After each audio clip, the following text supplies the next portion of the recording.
AP మద్యం case నిందితులకు August 1 వరకు విజయవాడ ఏసీబీ కోర్టు రిమాండ్ విధి పొడిగించింది. నిందితులకు రిమాండ్ గడువు నేటితో ముగించింది. దీంతో కోర్టులో నిందితులను సిట్ అధికారులు హాజరుపరిచారు.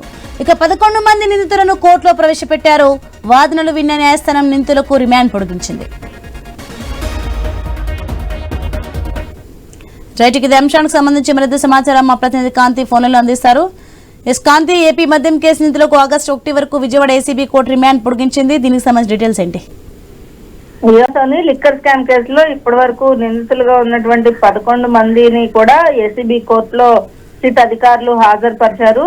ఏదైతే 11 మందికి కూడా సిట్ రిమాండ్ పొడిగించాలని కోరింది. అయితే రిమాండ్ రిజెక్ట్ చేయాలని చెప్పి నిందితుల తరపున ఉన్నటువంటి న్యాయవాదులు కూడా పిటిషన్ దాఖలు చేయడం జరిగింది. అయితే ఛార్జ్ షీట్ దాఖలు చేశాక బెయిల్ మంజూరు చేయడానికి ఇబ్బంది లేదని చెప్పి నిందితుల తరపున ఉన్నటువంటి న్యాయవాదులు వాదించడం జరిగింది. అయితే ఈ కేసుకి సంబంధించినంత వరకు ప్రిలిమినరీ ఛార్జ్ షీట్ మాత్రమే దాఖలు చేశామని, పూర్తిగా ఛార్జ్ షీట్ ఇంకా దాఖలు చేయలేదని చెప్పి కూడా ప్రభుత్వం తరపున న్యాయవాదులు వివరించడం జరిగింది.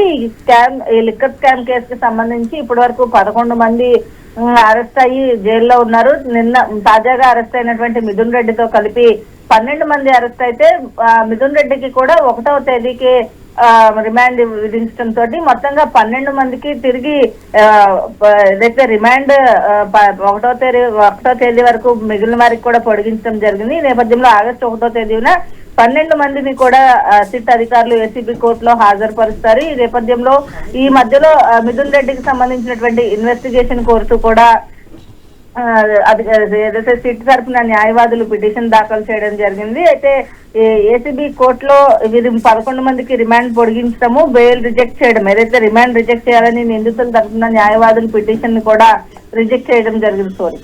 Right, thanks for the information Kanthi.